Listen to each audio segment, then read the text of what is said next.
Hey everyone, welcome back to the channel, Viking Valley Farm. This is Carter. Day 2 of the custom chopping crew here.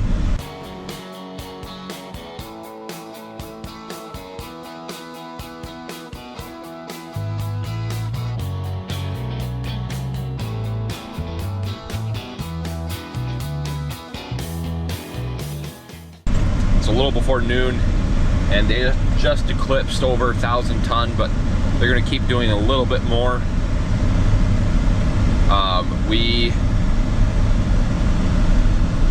are thrilled with the job they've done and excited to, well, it's not gonna be exciting to cover the bunker tonight after chores, but they're almost done. They're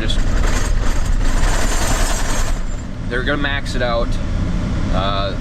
They switched fields, got into stuff maybe a little wetter, 30-31 ton an acre, but we wanted to make sure we had good grain yield in it too, so that is a good sign. And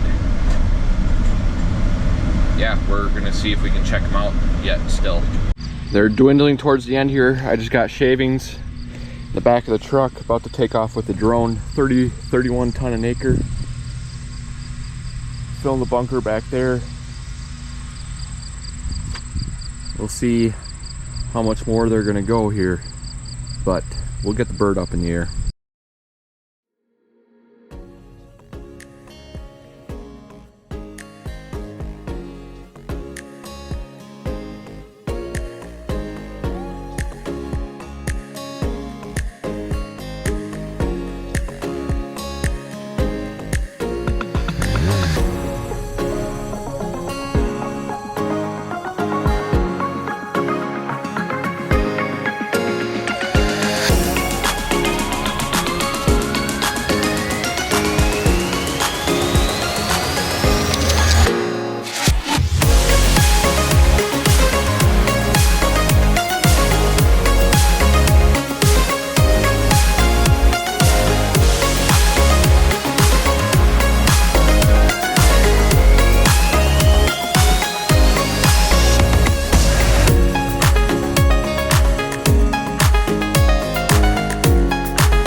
And the chopper is pulled out of the field, and roughly 1,100 ton in the bunker, which is what we were told we could get.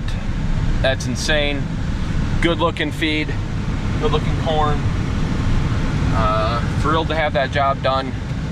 Now it's just going to be a pain to cover it after chores tonight, and who knows what kind of logistical stuff we have to take care of here tonight. And I hope you guys enjoyed that drone footage. Bunks full, 1,100 ton. Last field 31 ton an acre. But I scrounged up any tires that we had at home just in case the pile that they had left over at the rented farm wasn't going to be enough. Probably got maybe 20 tires back here, so that should help the situation a bit. I'm sure we can scrounge some more up somewhere else, but we're gonna cover the bunker tonight after chores. We're gonna have a good crew to help us, hopefully, and hopefully we can get it done before dark.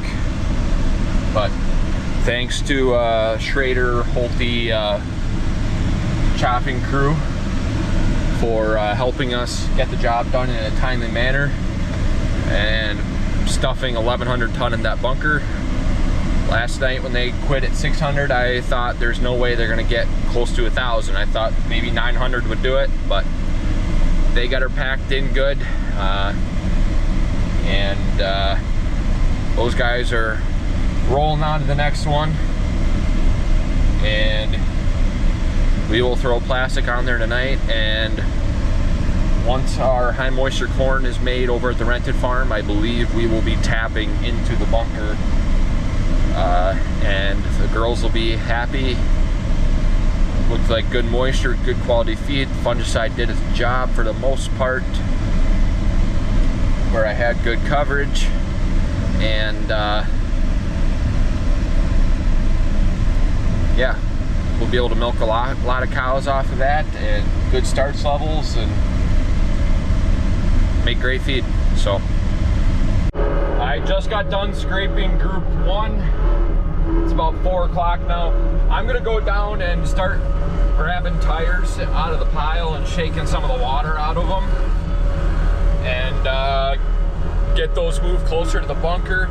We're gonna be filling it tonight, or throwing plastic tires tonight, so try to get as many of these moved as possible before then. All right, we finished the bunker. The custom crew finished the bunker yesterday. We got plastic and tires on it last night. We had a great crew that helped us get it covered. I believe, if I count right, 9 total people helped throw tires and move plastic and get this thing covered. Got sand to seal it up on the outside. We do have this vapor barrier underneath. That seems to be doing its job very, very well. We were told that was a must-have for ensuring feed quality. 1,104 tons in here. Yeah, that's a lot of feed for the cows. Got to clean some stuff up yet, but cows will be well fed. We're gonna make one 150-foot corn silage bag over here as our buffer for next fall while we refill the bunker. Should feed our growing herd very well for the next year. We still have probably close to 20 heifers at least that'll calve this fall and early winter yet.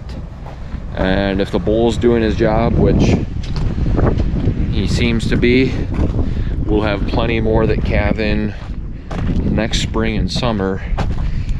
And yeah, we'll have good feed. We've got a lot of haylage made, so we're thinking right now 2 more 150 footers. But the 31 ton an acre corn silage yesterday was 70%, which is perfect for topping off the second half of the bunker, which the bottom stuff was about 66%.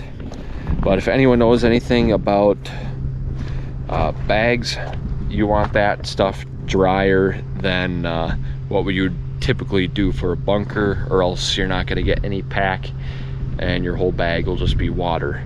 So we're gonna let that stuff maybe dry down for a few days or so, get down a few points for moisture, and that'll be what we chop the rest of the way. The ears on that are incredible too.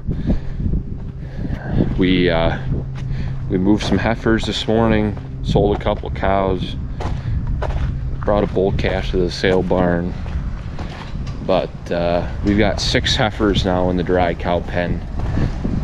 So, but I'll probably try and get the drone up in the air tonight before I go home, just to kind of show what the bunker looks like now that it's full. And so I'll say thank you to the custom guys that came out to help us. I know a few of you watch, and it's greatly appreciated that you guys were able to come in and get this done. If we would have started when you guys did, we'd be maybe a quarter of the way done, and it would have been a pretty tough go today since we got almost a ½ inch of rain overnight. So tracking up the fields and rutting up the fields might not have been that fun, and just the manpower to run a packing tractor and hauling loads. That's why the bags work so well for us, is that the guy hauling the loads can also run the bagger at the same time. So thanks again. Probably have you back out next year. And please like, comment, subscribe, stay tuned for more videos, and we'll see you in the next one. We'll probably be chopping more corn again, and we'll see you in the next one.